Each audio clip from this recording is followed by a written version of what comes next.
get out of the house. Well, when It's you just like, that's so true. When you've got 3 kids in the back who are all bigger than you, literally, there's no eye more exacting than one sibling looking for an overhang by another sibling into their airspace. So Exactly. right.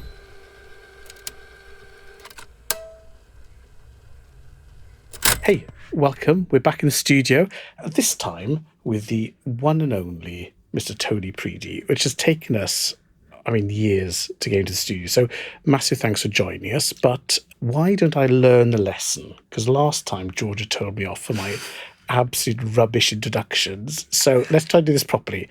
I'm Ian Jindal, Editor-in-Chief of Internet Retailing. Welcome. And you are? Thank you for having me, Ian. I'm Tony Preedy. I'm Managing Director of Fruugo.com, and we're a global marketplace business. Lovely. And I'm Georgia. I am Head of Marketing for Adobe for the UK and Middle East. Wonderful. Now, no one else is going to realise why that was hard, but just trust me, we've made it there. So with that fantastic start. So, Tony, we'll get to Fruugo in a second, but we can't do that before we talk a bit about your career and how you ended up at Fruugo. My sort of guilty secret is I think you taught me everything I know about e-commerce 20 years ago. No, really. Not true. Wow. And we used to have I've the Friday never heard you fish be and chip so club. humble. Well, it's just fake humility. No. In this case, it's actually true. So, Tony, who's always known everything about everything, just tell us about your retail resume. So I started work at a company called Great Universal Stores in the early 90s, so predates the internet and Google and all those things, and learnt sort of direct marketing from experts that had been doing it for an awful long time. And then as digital came along at the end of the 90s and the beginning of this century, became responsible for marketing services, so predictive analytics, campaign management software, data warehousing, and all the analytics and reporting that goes with those things. And got into customer value management and the economics of businesses and how to extract value from them and so on. So I spent quite a long time in large home shopping businesses. And When I first met you, you were sort of jack of all trades and master of most.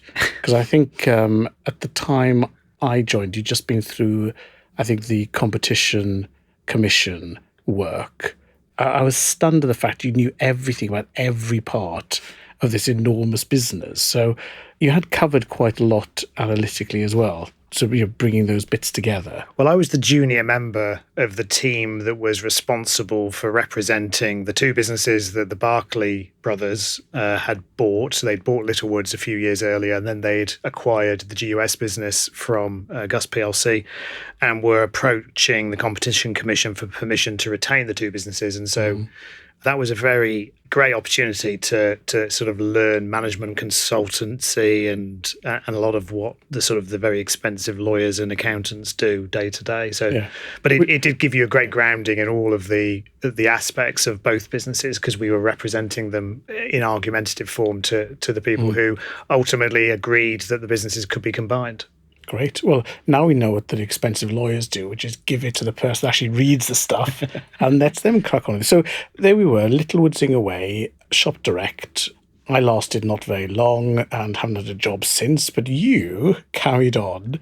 So let's pick up the story there. So I was a brand director for a few years, running a business unit, then left as part of the merger of the Littlewoods and Shop Direct businesses. They sort of made myself redundant through that process, went to work for Europe's largest home shopping business, the Otto Group, as marketing director for the UK, better known in this country for Freeman's and Grattan's PLC, but also the parcel delivery company Hermes, or Every as it is now. That was part of the same group, and lasted just over 2 years there. Largely, Does it sound like Survivor? Well, it was a case of a turnaround where radical surgery was required and the shareholders weren't quite ready to sort of swallow the medicine, basically. And after a while, if you're on a board and you're basically paid to give opinion and you figured out what's going on and they don't want to listen, then there's not a lot of point staying around. So I exited and I went to work for Lakeland, the kitchenware company. Not just a kit. No, you're underselling it. The It kitchenware company. was a destination.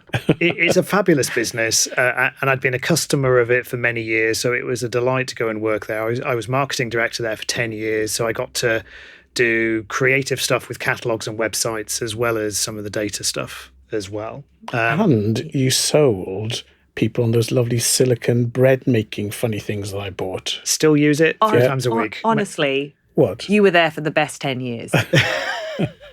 My mother's favourite place, Lakeland. Yeah. The coffee destination, I would say, of that time period. Is she left-handed? No.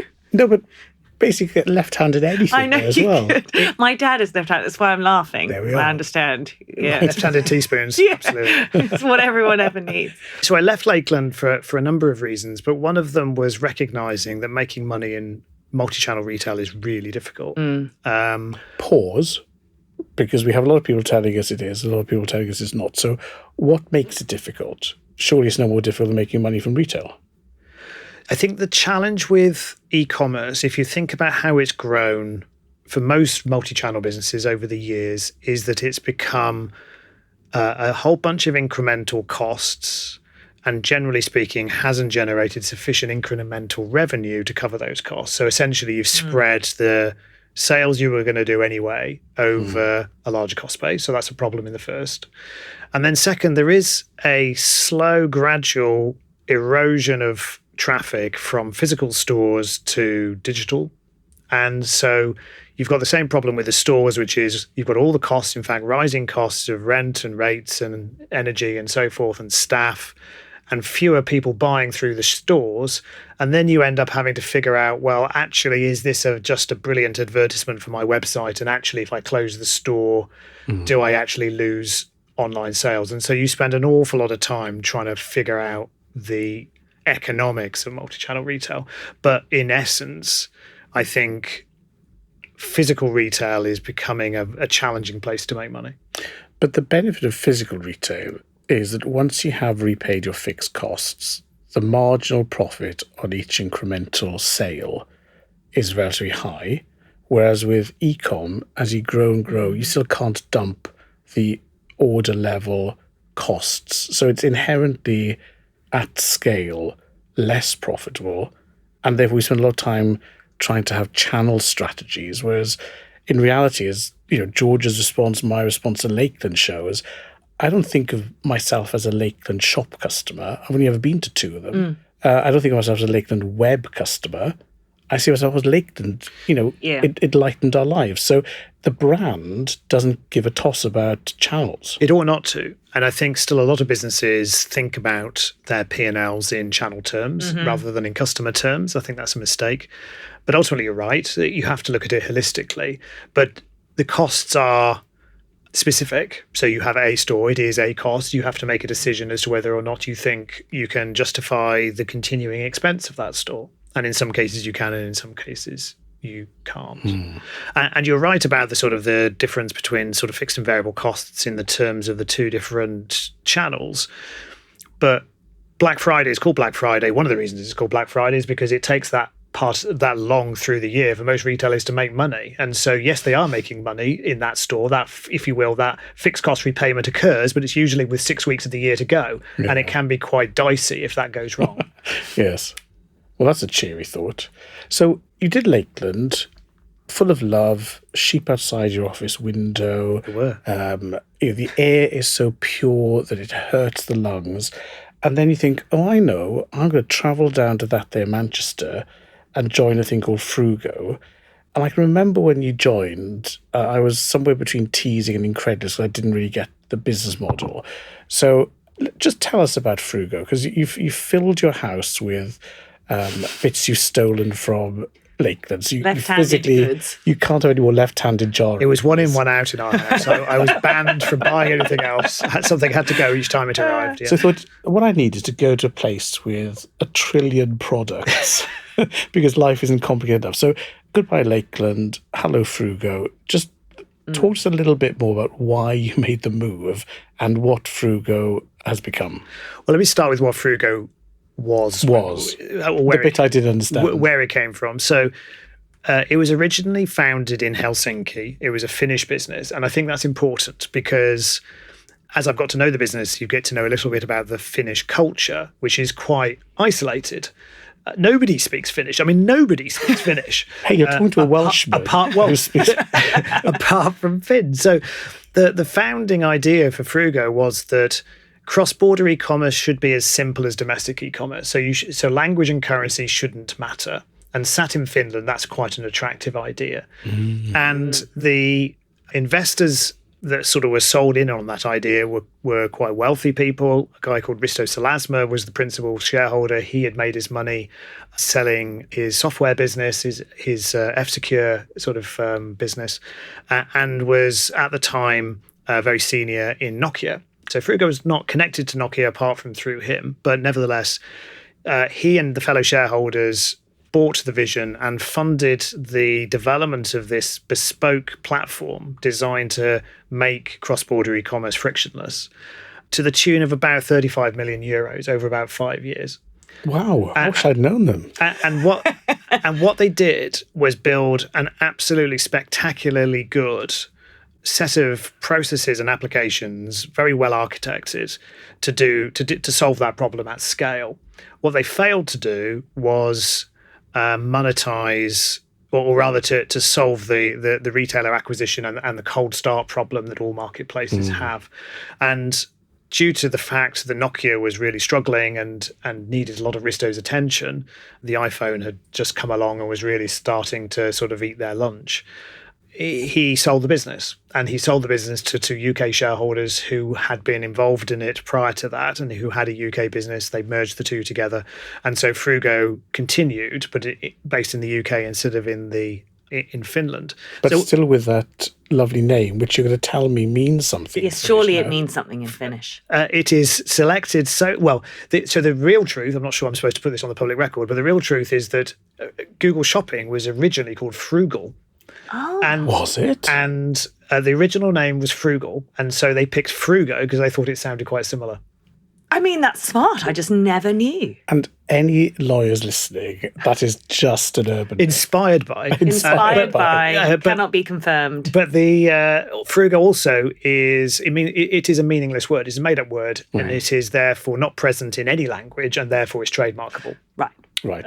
So the business was acquired. The technology was sort of sat there, if you will, nascent, taking virtually no transactions, but capable of so much more. Right. And what the UK shareholders did was then sort of fanned the embers between 2013 when it was acquired and the next 5 years, just to sort of keep the thing alive and grow it and grow it and grow it. And it grew pretty well from a very, very small start to the point when I joined in 2018, when it was really had, if you will, proven its unit economics. The business model did function, the technology did function, and what they needed was help with scaling it up. And the chairman at the time was a guy called Michael Hancox, who we both know, who I'd worked with before, and he came along and said, got this amazing business, it would really suit your skill set, and they need some help designing and executing a growth strategy. Will you come and have a look? Right. 5 years. But when Mike says that, there's always an implied threat in that, isn't there? So, this is a big challenge. Well, he's a smart guy, so I think it did get my attention. Let's put it that way. Now, before we get into it, I want to pick up on a very lovely phrase you mentioned for marketplace, which is cold start. So don't let me forget that. But we sort of skipped over just saying what Fruugo does. So tell us what the proposition was when you arrived in 2018 to the Observer on the Clapham Omnibus, and in particular, just draw us back into what this cross-border problem is that this lovely technology sold. So what was Fruugo? What was the solution? Fruugo today is what Fruugo was in 2018. It's just a bigger version of it. And the problem that it solves is that if you're sat in one country with some inventory and a website, and therefore your product data in a single language and currency, figuring out how to sell it to other people in other countries is quite hard. You have to worry about translation, you have to worry about currency and currency movements, you have to get your payment systems to accept strange payment methods that you're unfamiliar with, and you've got to figure out the marketing in that other country. So if you're sat in Finland and you're making satchels from elks, maybe, then the likelihood that you're going to be able to figure out how to market those products to customers in Portugal is about zero. So you've got a decent business and you're selling to your local customer, but you've got no mechanism to internationalize. And I think the old growth model for retail was, if you wanted to sell something, you opened a shop and people came to your shop and you sold them things. And if you wanted to sell more things, you opened another shop and then you opened another shop. And that's how you grew. You basically expanded your footprint. And our thesis is that if you want to grow nowadays on the internet, you have to do the same thing. But that means you have to get your product in front of more shoppers. And what Fruugo provides is the ability to put your product in front of billions of potential shoppers. Right. But on the basis that other markets that are famous are available, and because we believe all the marketing we read, I therefore believe that it's very easy for me to open my shop in France, Germany, or something from the UK. There are lots of promises made about upload some CSV files and then you'll be trading in another country. So what is it that doesn't work with that more publicized model that you're solving? So Amazon provides an excellent service. And I would never say to a retailer, don't use Amazon. I would say use Amazon and use Fruugo. Right. Okay. So why? Secondly, well, let's just think about how nowadays for a British retailer, assuming this conversation is primarily targeting a UK-based audience. We have a very large UK audience that listen avidly every week. So post-Brexit, also known as our friends, who we pay.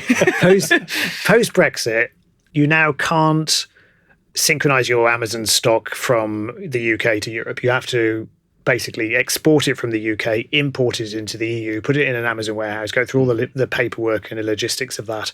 And then you can sell to European customers on Amazon. They'll ask you to translate your content, so you have to figure out that, and they'll ask you to price your product in the local currency, so you have to figure that out. So you can do that, and I would encourage people to do that because it will help discover that actually internationalization is a viable way of growing their business.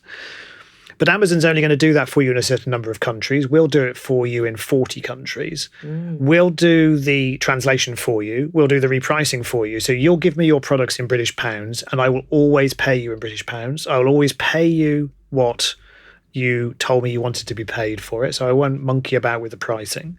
And we will take care of the payment side of it. So we handle the foreign exchange risk. We handle the fraud risk. We handle the payment methods that you will be unfamiliar with. So, for example, I never knew this.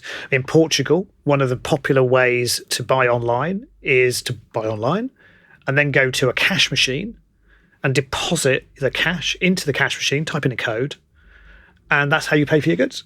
What? Not take money out of the cash machine, but put put money in. into the cash You put money in. Wow. And that synchronizes, and that is how you complete your transaction. So our payment systems have to sit there going, has she gone to the cash machine yet? Has she gone? God. Wow. So there's lots of those. There's lots and lots and lots of those all over the country, all over the world. So but as a retailer, you don't have to worry about any of those things. All you do is give me your product data in English and British pounds. Let me worry about translating it into Portuguese, pricing it in euros, dealing with the weird cash machines. We take the order, we send it to you, you ship the goods. So you are de-risking the end-to-end process of internationalization. Correct. It's internationalization as a service. Yeah. And we're leveraging... New buzzword alert. We need a sound IaaS. effect. We've had a few. Oh, God, we do need a sound effect. We need a sound effect. Write that down. International as a service. Yeah. But also the thing within that is there doesn't seem to be a lower limit. So with the lovely marketplace we mentioned earlier, I have to have a minimum level of commitment to consign stock and so on. Whereas it sounds like... Well, yeah, and you have to let your stock go to that other place. And, and the beauty of Fruugo is that you're leveraging the inventory that's already in your warehouse to service your domestic business. And you don't have to pay anything in advance. So if you don't get any orders from us, you don't pay us anything. So therefore, our goals are aligned. We only win when you win. And so you're leveraging your existing stock and your existing data. You've already got that product data in English and you've got your pricing anyway. So you're simply able to take data and inventory you've already got and generate sales that you would not otherwise have got. Because my contention would be, sat here in the UK, your sales in Portugal today are probably zero. Yes, they are. And so we can solve that for you. But this goes back, I think, to the cold start problem. So marketplaces are plagued by liquidity and friction. So liquidity of sellers and product, liquidity of customers and demand, and the friction of matching both of those together. So I love what you said, but this just sounds like a really hard problem that I wouldn't want to have to solve. So I can see the attraction to sellers. I'll look at your website, suck it up, do all the work for you, job done. All you need to have is a stamp machine to stick it in the post. How do you get anybody to come to you? Because you don't wake up in the morning and think, I'm just going to go and do a bit of Fruugoing. So this is another sort of, I'm not sure I should say this type thing. Please do. It's just us listening. I'm assuming your audience is what you said it was. Yes. Just the people All you three paid. of them, yes. If they don't work for me, they're not listening. Then we're not really a marketplace. Oh. What we are is a very good marketing machine. And so what we're doing is we're taking your product data and pumping it out into various different digital media and using that to attract low funnel shoppers. So people that are looking to buy the item that you're selling, that are actively in the market for that item. We're very good at nipping in front of them and showing them an advert that says, hey, we've got one of these. Would you like to have a look? We're serving about 1,800 adverts per second, night and day, Now that is around a the world. sizable amount. Is it? Yes. Right. I have no idea. Per second, just per second. We deal with big numbers all the time. It's a big number. It's a big number. It's a lot of adverts. And so we are individualized, though. For individual products, somewhere in 40 different markets. So I currently have on our website around about 140 million SKUs. Yeah.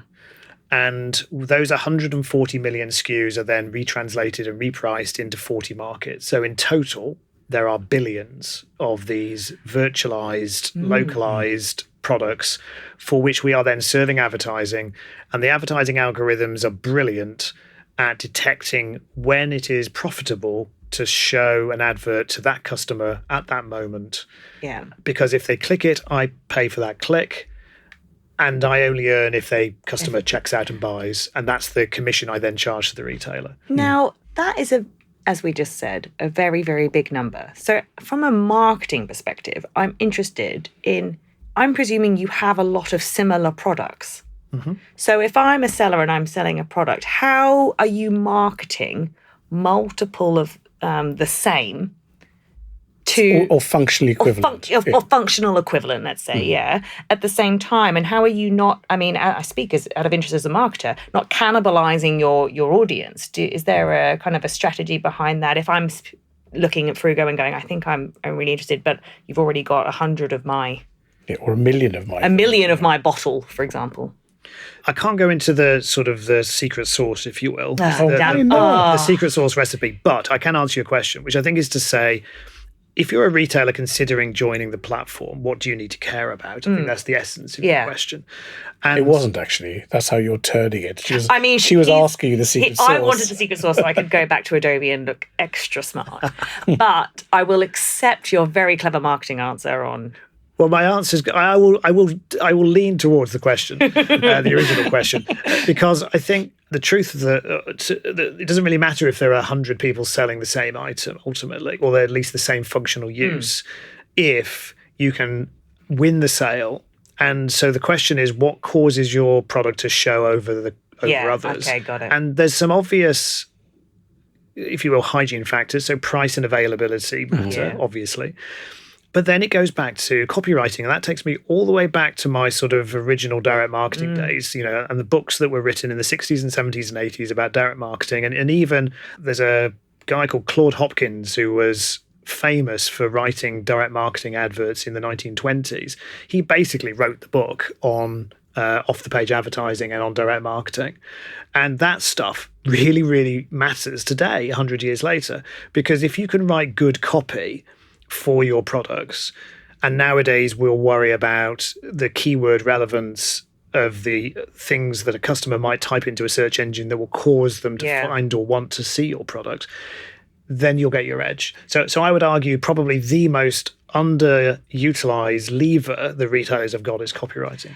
As a ex-ad agency girl, I endorse this answer. Thank you. Well, yeah, we take your endorsement. Yeah.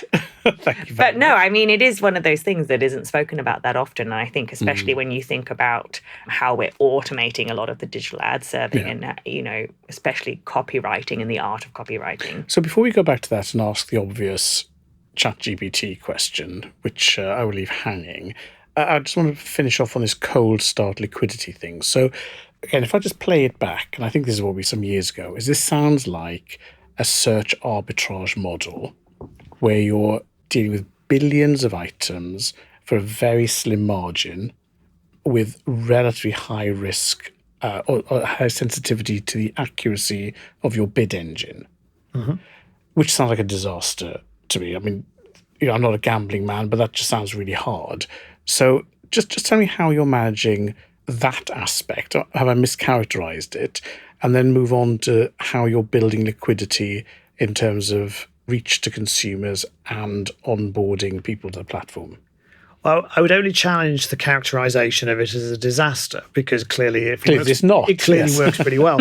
And the answer is that you manage using algorithms that are targeting ROAS. So somebody else has said to me this week, isn't it a nightmare? CPCs are rising, so I'm having to spend more and more on CPCs. And the answer is, well, you only have to if you're prepared to allow your ROAS to drop, or you're not managing ROAS otherwise. And ROAS is not an indigenous shrub to the Lakelands, is it? So ROAS, return on advertising spend. Thank you. Therefore, you manage your return on advertising spend, and if you focus on that, you care less about what the click cost you and more about the return you're generating on whatever that cost was. And there are several things you can do to influence that, not least conversion rate optimization, to allow you to make higher price clicks viable. Right. And obviously it is a function of the cost of the item you're selling. So if you're selling a £20 item, you can probably only afford a certain click cost for any given conversion rate. Whereas if it's a £200 item, then you can afford to pay more and so on. But what the algorithms are doing is it's essentially saying, with this content and that product and this ROAS, I can only afford to pay X, and I either show or I don't show. And that's why copywriting matters, because if you lock all the other parts of that equation, say what else is changing, then relevancy is the thing you can really leverage. And so effectively the way to deal with rising CPCs is to have better quality content.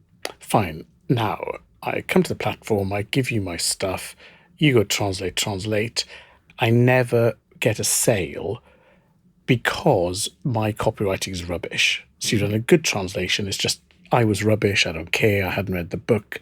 How, if at all, would you help me? Do I get a report saying reasons for rubbishness this month were too expensive, crap content, or is it basically I just never hear from you like my Amazon affiliate account? You have an account manager with Fruugo. So we pride ourselves on being personally accessible. We've only got a relatively small number of merchants currently on the platform, a few thousand. And so you can contact somebody and we'll give you the generic advice, or a version of the generic advice I've already given you, which is look at your pricing, look at your copywriting, look at your images, look at which countries you're listing to ship to, because if you want more sales, make sure you've got shipping configured for all of the 40 countries that Fruugo can get you to. And after that, it is going to be a question of, do people want to buy the thing you've got? And to a certain extent, we'll give you evidence from Google Trends about the search volumes that appear to be relevant to the products that it is that you're selling. So if you're selling, I don't know, some particularly obscure item, then the demand for that product is probably quite low. But if we can also help you understand if actually what's happening is you're selling a highly popular item, but you just happen to have mispriced it. Yes, or even mislabeled it or something. Yeah. So the question then is, now that I'm totally convinced about the wonder of it all, is why doesn't every retailer use you and you just become the sort of universal sort of Babel fish for all products in the world? Well, is it just they haven't listened to the podcast yet, or your well, that's why I'm here, so to proselytise the Fruugo story. I think sometimes people believe that they want to own the sales channel, so they want to have their own website in each country, and they want to sort of see it as an extension of the brand, and they don't particularly want to see their products in a generic platform like Fruugo or a department store or any other or the sort internet, or any other sort of directory. Non-owned asset. Yeah. So I think that's potentially one reason. And I think most, having worked in, as a digital marketer, as a marketing director in one of these businesses, there's a lot of competition for your attention. Vendors are always trying to sell you things. There's always more work to do. There's always a constraint around the technology in your business. And so you have to make choices. And to a certain extent, businesses are worrying about channel optimization, this, that, and the other, and haven't necessarily selected internationalization as a growth factor. But I think this is the other, to cut back to another sort of reason why I think Fruugo is an interesting business. As well as that proposition that says you grow by getting your products in front of more people, my other contention is that shopping nowadays is search, not browse.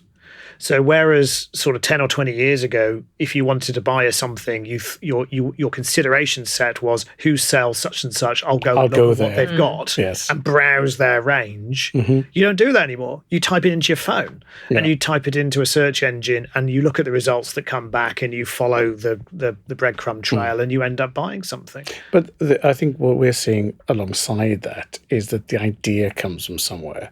So in the geographical past, you'd have a mental map of your high street or near where you worked or the way to school. And that formed, if you like, your universe of possible things to desire or need. And so now we're seeing more activity on, say, social media where you're browsing your stream or looking at your friends' stuff and they think, I never knew I needed this thing that I've just seen. And that then takes you to search. So there still is, I think, this idea of someone somewhere is influencing you to buy things that you don't necessarily need, but maybe want. Frequently. I think e-commerce has always struggled with this inspire paradigm. So catalogs, God bless them, they have spent 20 odd years making catalogs. Coming our way through. Yes. Were great at showing people things that they didn't even know they wanted. And that's a lot harder in a digital world. That's right. Now, TikTok's great at showing you things that probably don't work, but you might want. Hence my Kickstarter addiction. However, I don't think there's a single answer to this question. A lot of your shopping is want-based, and some of it is need-based, and some of it is relatively, I don't really care, I just need to solve it. I need a doormat. I don't really care about doormats, but I just need a doormat. And so that's the sort of product you'll search for. And if you think about what Amazon sells, is very, very good at selling low emotional quotient products. And it's never cracked fashion. No. Even after all this time and all this effort, it's never cracked certain categories. So a lot of, and I guess that's probably partly correlated to this search browse dimension, which is if you sort of need it but don't particularly care too much about it, you're probably more inclined to search for it. And then you're in the world of search engines, and then you're in the world of marketplaces. Yeah. And, we see the marketplaces are kind of taking over the world. They are. So there are about 400 we track in Europe. You included, of course, but, there's one, I won't say my favourite one, but it sells little lead painted soldiers from the Napoleonic era.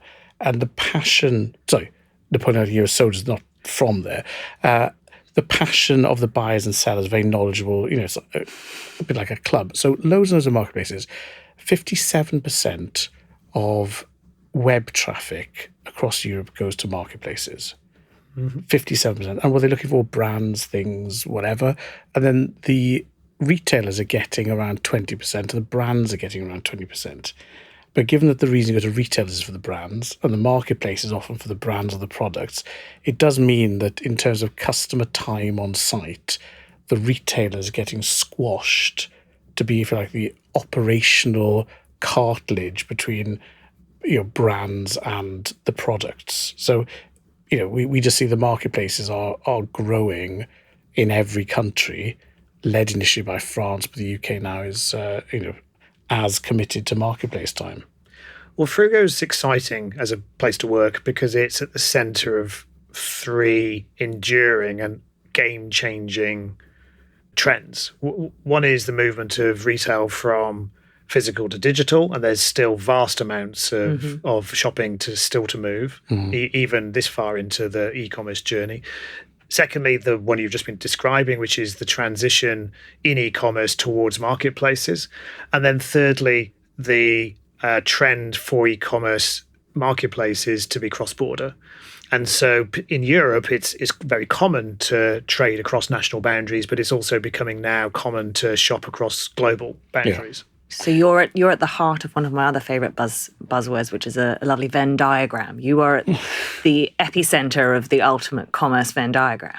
I guess, yeah. Well, at least there's 3 things that are powering us forward. He says, if you insist. So if you are, which we've just stated, at the epicenter of this wonderful Venn diagram, where to next? Because I think, picking up on what you were just saying, I think browsing is where I think marketplaces in general have not solved, because it's almost, because of the volume, nigh on impossible to actually peruse a marketplace. Is that something you're going to look to solve? Is that one of the things that you're going to kick off, or you're going to push even harder into needs-based and kind of more timing and price methodology? Where to? Well, about 80+% of our traffic starts on a product details page. And that's because of the way in which we acquire our traffic. Yes. Yeah, you've served your ads. One of the most significant components of our product details page are then the merchandising carousels. That's how we allow you to explore. And so we put a lot of time and effort into understanding how to populate those carousels, and a significant amount of the exploration of our assortment is done via those carousels. And obviously you go from one of those to another product details page to another product details page and so on. You may end up buying something several steps removed from the one that was your point of arrival, but nevertheless you've sort of weaved your way towards the thing that you actually wanted. So this concept of type something into the search box, look at page 1 of 1,000 and then sort of filter, that still happens, but it's probably less common. Nevertheless, it is something we have to work hard to improve, so that when somebody does want to see what we've got in a particular subcategory, that the ability to refine that list to narrow down the results is also there. And with 100 odd, more than 100 million items on the product on the system, then obviously that's a pretty it must be a bit depressing if you say challenge. Showing page 1 of 734,000 and you filter it, it says now page 1 of 200,000. I think it's too much like hard work. Yeah, although this is, I guess, where, depending on where you're at, but like your personalization strategy can obviously make or break the products that you're serving, right? To a degree. I think this is another really interesting sort of intellectual debate in the industry, really, which is to what extent do marketplaces manage your customers? So Amazon has obviously established itself in the minds of consumers to the point where it can operate personalization in a way that's akin to the way in which grocers have been able to do it. And they do it because you're buying a particular fingerprint of assortment relatively regularly, and therefore they can predict relatively accurately the sorts of things you might be interested in. But also you're tied into the delivery model, which is the click, the get it, the reliability. There's an operational aspect there. Correct. But elsewhere, where purchase frequency is lower, then personalization is a much tougher gig because you simply don't have enough data items to really be able to predict what that user's going to want to buy. But also, next. if I've bought something via you, I'll know it's you because you were the merchant of record. But on the basis that it was a relatively random search, and I may have gone on a relatively random path, bought a product that none of us expected, and I may never repeat. You also have every Friday email saying, hey, Ian, we love you. Here are 17 things you'd buy. That must be a bit challenging. So how do you see the customer? Is it your customer, your thousands of retailers' customers? How do you see the customer from within your business? This is a relatively underdeveloped part of our business. So we have, because we are... God, you haven't already done one thing at last. I was about to say, you've identified, finally. Oh, at last. One thing you haven't said, well, I've already done that. Our business has grown on the basis that we make money every time we make a transaction. So we are a customer acquisition engine. So old-fashioned. I mean, it does put you in a rather small percentage. So we're profitable on first order. So therefore, we've been focused on doing more and more of that. Yeah.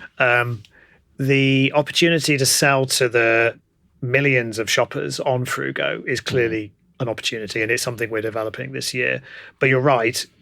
Just because you happen to buy one thing at that moment in time, it really doesn't give me much of a clue as to what you might buy next. And that's when this inspiration opportunity comes along. So you might, a bit like the way that Wish might work, or Temu, or a bunch of other guys, they will essentially say, this is just interesting stuff. This is well-priced stuff that is just a little bit different, and you might just be interested. Which is quite a nice thing to get in your inbox, actually. Listen, I'm just conscious of running out of time, so I'm going to try and bang through a couple of things. ChatGPT, good thing, bad thing, worried, it's going to do all the translation and out Fruugo you. Where does that fit into your thinking? I think it's... I want to bang this, sorry, out Fruugo. Yes, it's a Finnish term. It's a new term. Which has something to do with elk leather handbags, is that right? No, out Fruugo. I think AI will provide a tool for us to use to leverage to make the data we're receiving from retailers even more useful. I don't think it's going to provide those retailers with an alternative to Fruugo. Okay, lovely. His Royal Highness the King, who has declined our offer of joining us on the podcast today, but he did give you an award. Yeah, so Fruugo won or was awarded in the first of the King's Awards for Enterprise in this year. And that was for two things, essentially. One is our track record of growth, and the second was for being an export business. So we export services effectively, and we generate transactions for retailers from customers all over the world. And so if you're a British retailer and you're on Fruugo, you would expect more than 9 out of 10 of the orders that we send to you to be for other countries. Interesting. Well, I should say that our open invite to His Royal Highness remains, despite you having covered that. Has it made a difference? I mean, it's great to get. I love that. But what difference does it make to you? It feels like an endorsement of many years' work. I mean, the guys who bought the business across from Finland sort of 10 years ago risked literally everything to make Fruugo or to sustain Fruugo. And I think it's been a real endorsement of the vision that they had and the tenacity that they've had. And I think it's going to help us spread the word. Great. Well, look, good luck with that, and very pleasing. So just two things to finish off on. One is this great bit of software engineering that was bequeathed to you. I'm just interested to know how well that stood up 10 years later, and have you had to do more to it? And then what you're up to next. So let's talk about the 35 million quid's worth of stuff. That gave you an advantage, but now you've had that, how much energy you have to put into platform development and capability, or were you gifted a solution fit for the ages? Some and some. So it has stood the test of Which is a great Finnish licorice sweet. The platform has proved itself to be well designed and fit for the original purpose. It has scaled brilliantly. Just like all of us are not using the same phone or laptop we were using 10 years ago, there are some bits of code that need to be replaced. The fact that we're doing hundreds of requests per second to some of these databases where previously it was 1 or 2 requests per second. Sometimes things need to be rewritten or reoptimized. So there's some of that going on. But there's a laundry list of things we want to do to make the platform easier to join and to give more tools to retailers so that they can manage their assortment more effectively, so that they can win by growing more and we can win when they do. Great. So let's finish off on that point then. So Georgia basically asked the question, which is, you're in the center of this Venn diagram. So let's now go from the 2-dimensional plane of Venn's diagram and enter the 3rd dimension. So as you rocket away from that plane, where are you going? What's Fruugo going to do next? Where are you investing? How are you seeing the next couple of years? Given we've critiqued some of the challenges of retail, we've talked about liquidity, we've talked about cross-border, the developments in digital. There's a lot going on. Where are you going? Primarily scaling. So we want to help more retailers internationalize. We think it's a brilliant way to expand any retail business.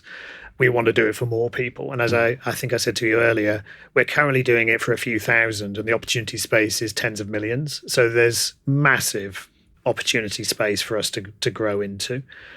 I think we will take on more retailers in more countries than we currently can, and we will develop retailing solutions for some countries that we're not either present in or have properly developed.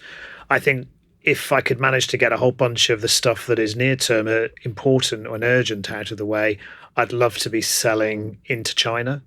I'd love to have Western goods flowing to Chinese consumers. I think it's going to be the case that the majority, even if they were made in China, well, some of them might be, but probably these particular goods wouldn't be. I think it's sort of record now that in terms of purchasing power parity, the majority of the middle class on the planet in 2025 will be in China, and so those people will have similar wants and needs to affluent people all over the world. And I think that's the other thing that Fruugo really reminds you, is that people all across the world are more similar than they are different. And so just because you're sat in one country, if you've got a particular need, if you've got a draft under your door, you need a draft excluder, then whether you're in Belgium or France or even China, then that need is common. And so the opportunity to connect that need with supply is absolutely enormous. And I think the opportunity to have Western brands sell products to Chinese consumers is really, really interesting. Interesting. That's a very positive It is. moment of Pepsi/Coke hands joined around the world. Tony, look, you have been brilliant as ever, lucid, interesting, and a reminder of why no one should ever ask me whether a business is a good one or not, because I think between you and His Majesty, you've proven the case. Tony, thanks so much for joining us. Thank you for having me.